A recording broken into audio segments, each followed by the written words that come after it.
Praise the Lord. మొదటివాడును కడపటివాడును జీవించువాడును యుగయుగములు సజీవుడైన క్రీస్తు యేసు నామములో మీకు పునరుత్థానపు శుభములు కలుగునుగాక. ఈ దినపు యేసయ్య జీవపు మాట రోమీలకు రాసిన పత్రిక 14వ అధ్యాయం 9వ వాక్య భాగము. క్రీస్తు చనిపోయి మరల బ్రతికెను. సర్వయుగములలో సజీవుడైన యేసయ్యను నిత్యము ఆరాధించుచు పునరుత్థాన బలమును శక్తిని అనుభవిస్తూ శుభకరముగా ఆత్మీయ ప్రయాణము చేయుచున్న పునరుత్థానుడైన క్రీస్తు సంబంధులారా, మనము సేవించుచున్న యేసయ్య సర్వమానవాళి పాప పరిహారార్థమై శిలువలో మరణించి సమాధి చేయబడి ఆయన చెప్పినట్టుగానే 3వ దినమున పునరుత్థానుడై తిరిగి లేపబడెను. మరణమును, పాపమును, అపవాదిని, పాతాళమును, సమాధిని గెలిచి విజయుడై అజేయుడై పునరుత్థానుడయ్యెను. మరణము, పాతాళము, సమాధి ఆయనను బంధించలేదు. క్రీస్తు చనిపోయి మరలా బ్రతికి 40 దినాల పాటుగా సంచరించి అనేకులకు కనబడి తన్ను తాను సజీవునిగా రుజువులతో నిరూపించుకొనెను.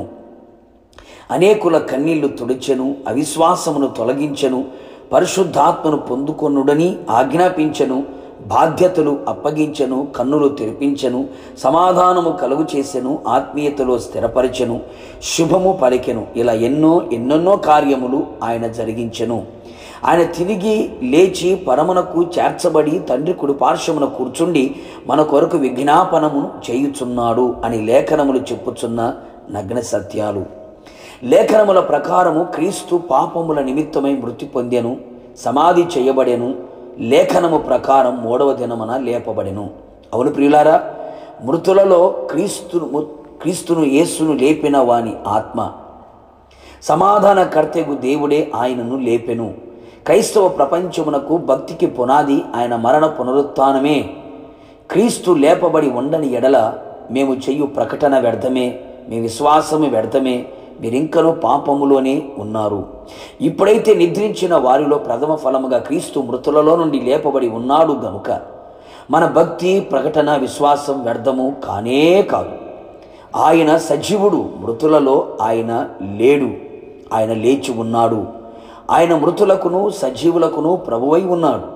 జీవించువారు ఇక మీదట తమ కొరకు కాక తమ నిమిత్తము మృతి పొంది తిరిగి లేచిన వాని కొరకే జీవించవలెను.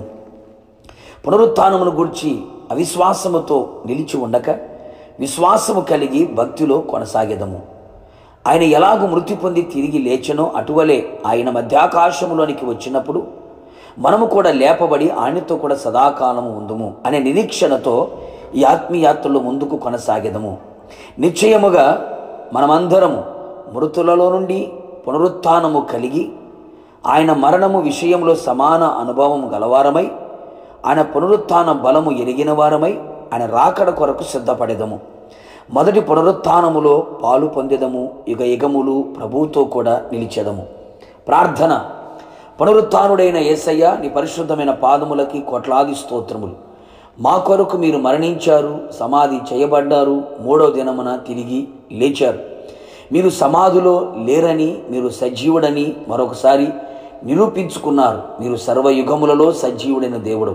మీ పునరుత్థానపు బలము చేత, శక్తి చేత, ప్రభావము చేత నింపబడిన వారమై మీరు మధ్యాకాశములో ఆర్భాటముతో, ప్రధాన దూత శబ్దముతో, దేవుని బోరతో మీరు వచ్చినప్పుడు మిమ్మల్ని ఎదుర్కొనే ఆ పునరుత్థానపు శక్తిని మీరు మాకు అనుగ్రహించి మీతో యుగయుగములు నిలిచే గొప్ప భాగ్యమును దయచేయమని యేసు నామములో అడిగి పొందుకొని ఉన్నాము తండ్రి, ఆమేన్.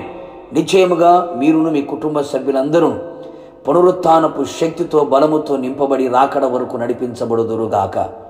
మీకు మీ కుటుంబ సభ్యులందరికీ పునరుత్థానపు శుభములు కలుగునుగాక. Happy Easter. God bless you.